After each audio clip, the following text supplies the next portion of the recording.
The police officer is looking confused. Huh? Where is Owen? He's right here. This is Owen. I am Ian, a 42-year-old unsuccessful comic artist. I have a wife who is 2 years younger. Our household runs thanks to my wife earning a steady income. We couldn't make ends meet on my income alone. I feel truly sorry. I struggle to get contracts with publishers, and even when I post my comic on social media, my follower count hardly grows. I've thought about starting a part-time job, but who would hire a middle-aged guy like me? Today, I was pondering this while drawing comics. Just then, the intercom rang. Yes? I saw a police officer standing there, with a man in a suit behind him. Wondering what this serious atmosphere was about, I opened the door. The police officer showed me a document. Owen is your son, right? We have an arrest warrant for him. It was an arrest warrant. They said my son had committed fraud. That must be a mistake. Owen committing fraud. When I listened, I learned that Owen had swindled $300,000. That can't be true. I was filled with disbelief. The suddenness of it made my stomach hurt. Can I take some stomach medicine? No. Are you trying to destroy evidence? I'm not. Besides, there's no evidence to destroy since there was no fraud. I forcibly went back to the kitchen and took my stomach medicine. I called out to Owen in the back room, but he didn't respond. When I returned to the entrance, the police officer looked suspicious. You haven't been in contact with Owen, have you? Trying to help him escape is pointless. I haven't. Are there many victims? Well, it's $300,000. Owen seems to be quite the smooth talker. Everyone trusted him and handed over their money. I see. Everyone believed Owen's words. Now, your son will go to trial, but if you pay some money beforehand, his sentence can be lightened. The police officer was asking me to pay money for Owen. How much? There's no fixed amount for these things, but people usually pay around $100,000. How much can you pay? I can't pay $100,000. I might be able to take some from our savings. Why not sell this house? It looks like a new condo. If we sold the house, we'd have nowhere to live. My parents live far away, and I can't rely on my elderly parents. While I remained silent, the police officer grew impatient. It's for your son. Don't you care about him? It's not that. At that moment, a rattling noise came from the back. What's that noise? Is Owen there? Yes, he is. Just a moment, I'll bring him. I went to the room where Owen was and brought him to the entrance. The police officer looked bewildered. Huh? Where is Owen? Right here. I pointed to the cage I had brought. Inside was a white hamster. This is Owen. Owen looked around curiously and then started running on his wheel again. Don't lie. You could be charged with perjury. I'm telling the truth. This is my son, Owen. My wife and I couldn't have children, so we raised him as our son. How dare you mock the police? Bring out Owen immediately. I'm telling you, this is Owen. After a while of arguing, the police officer still didn't believe me. As I was troubled, Willow came home. After briefly explaining the situation, Willow also explained that this hamster was Owen, but the police officers still didn't believe it. You two are obviously in cahoots. How long are you going to keep lying? I'm not. I was at a loss. At that moment, Willow spoke to the police officer. Aren't you the ones lying?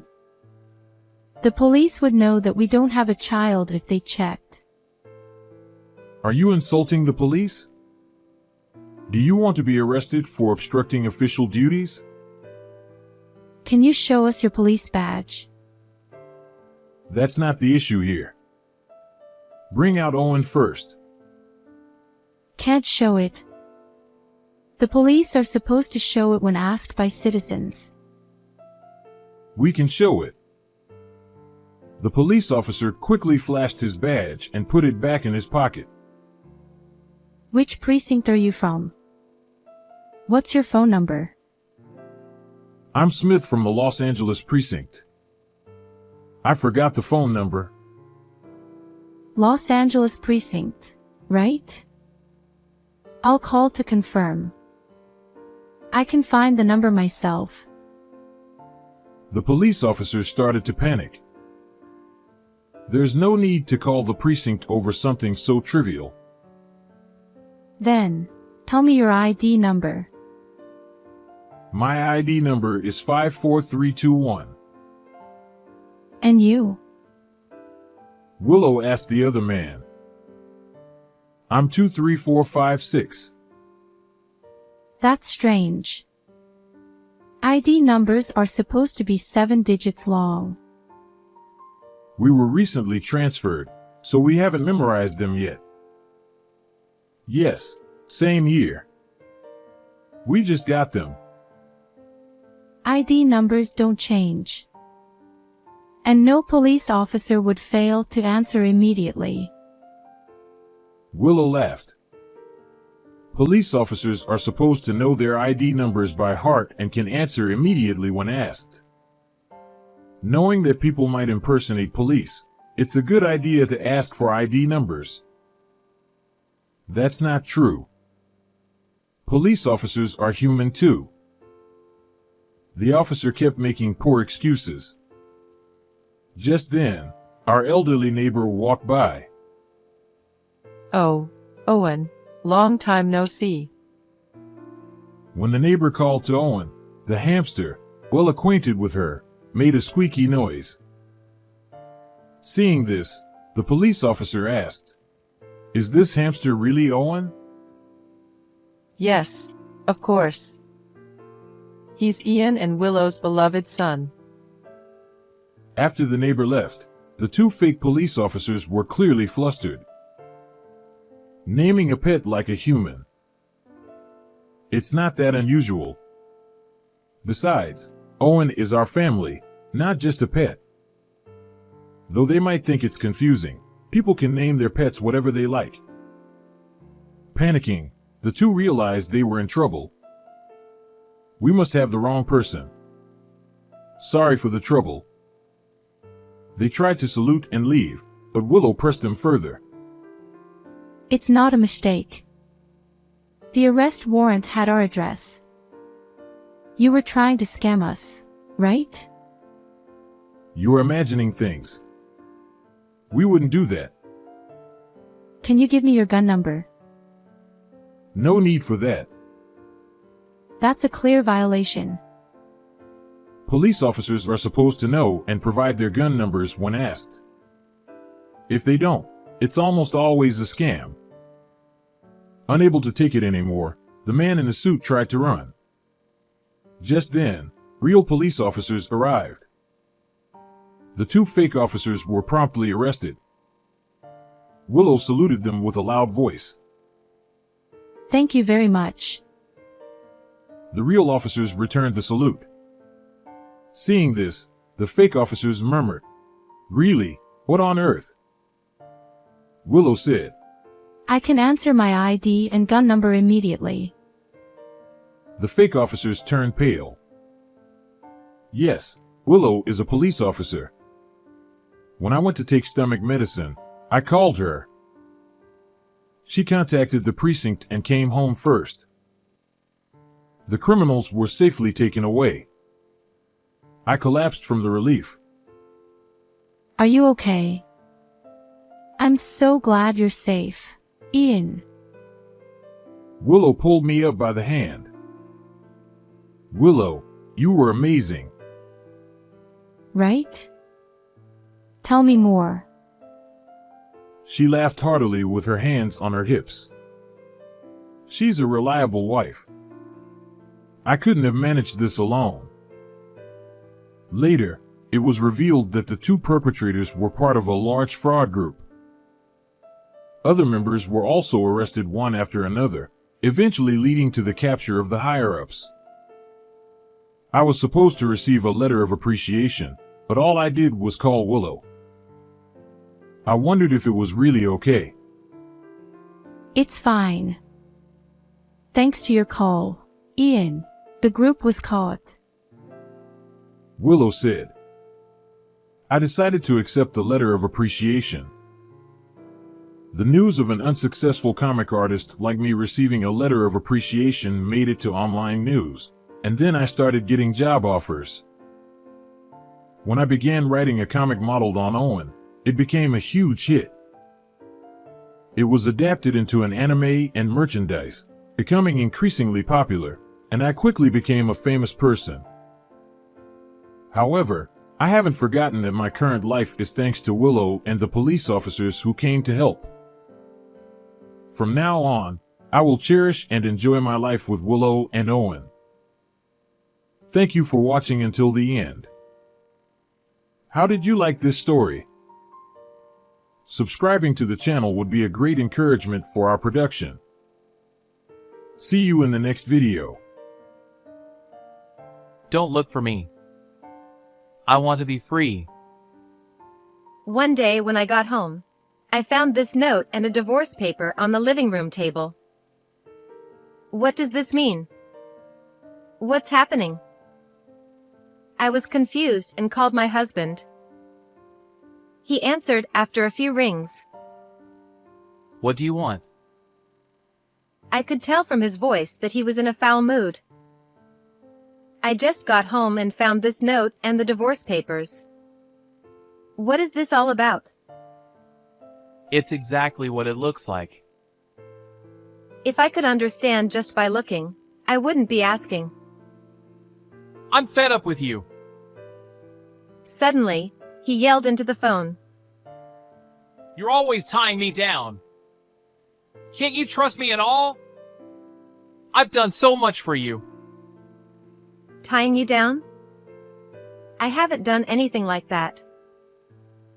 I hate that you don't even realize it. Oh, and I took the money from the house as compensation. What? Panicking, I checked the safe. As he said, the $5,000 I had set aside for recent plumbing repairs was gone.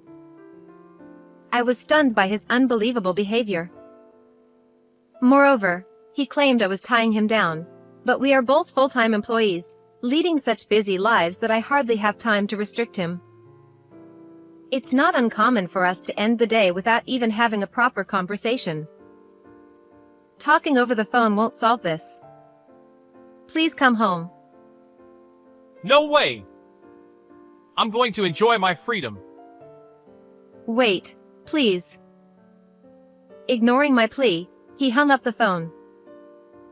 As I stood in the living room in a daze with my smartphone in hand, the doorbell suddenly rang.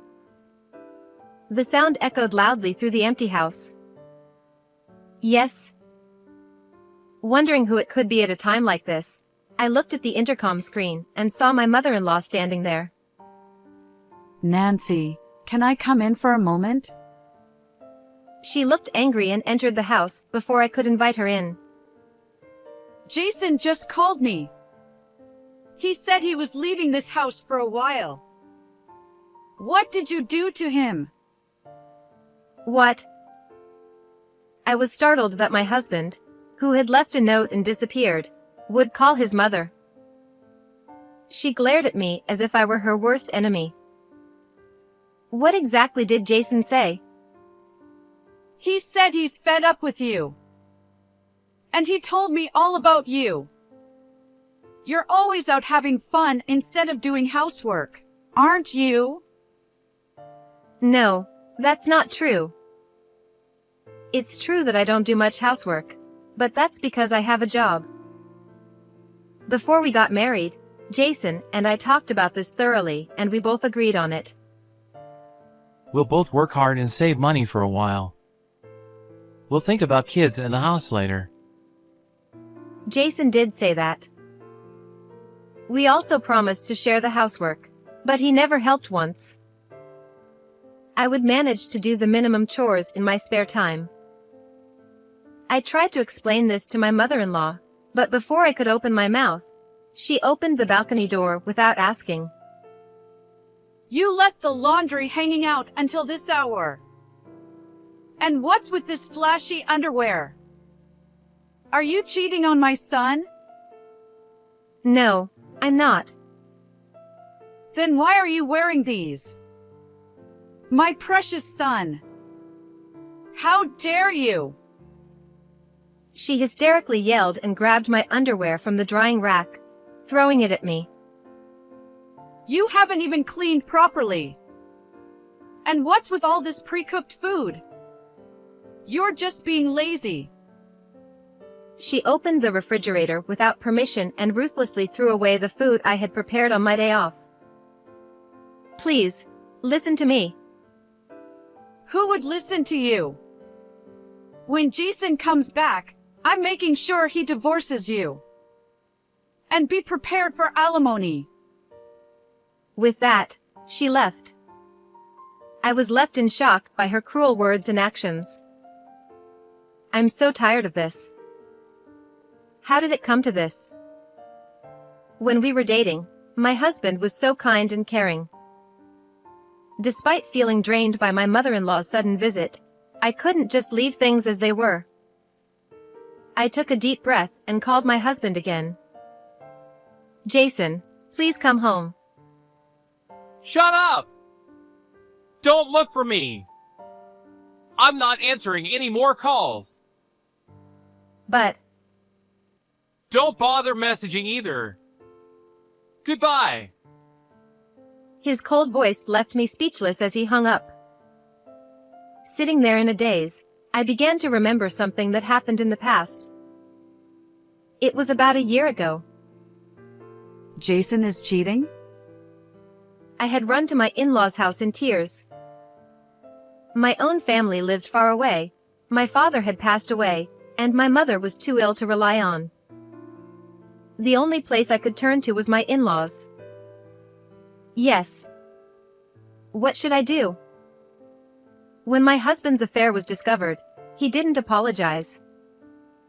Men cheat. But they always come back to their wives in the end. So it's no big deal. He had said, nonchalantly. Feeling desperate, I had sought help from my mother-in-law, but she said, That must have been tough. But you know, Nancy, men cheat. "What?" She was echoing my husband's words.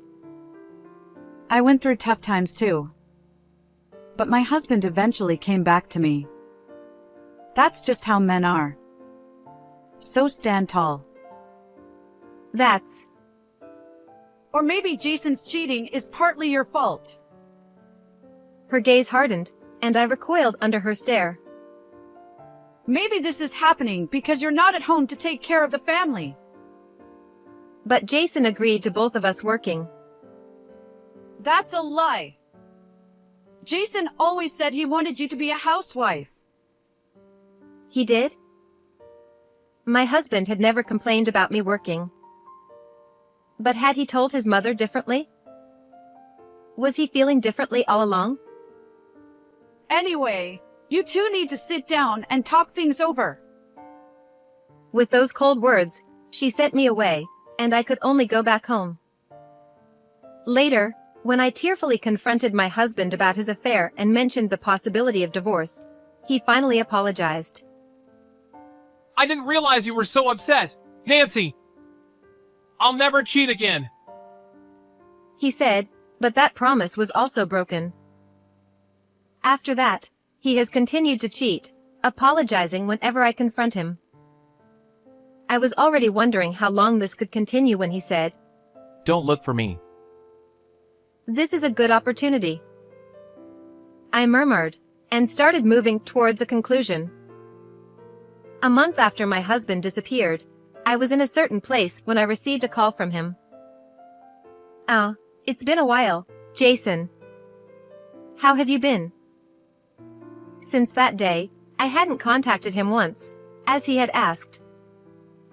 How have I been? Why didn't you look for me? He sounded annoyed, and I could barely suppress my laughter. Why? Because we're strangers now. What? You left the divorce papers behind when you left, remember?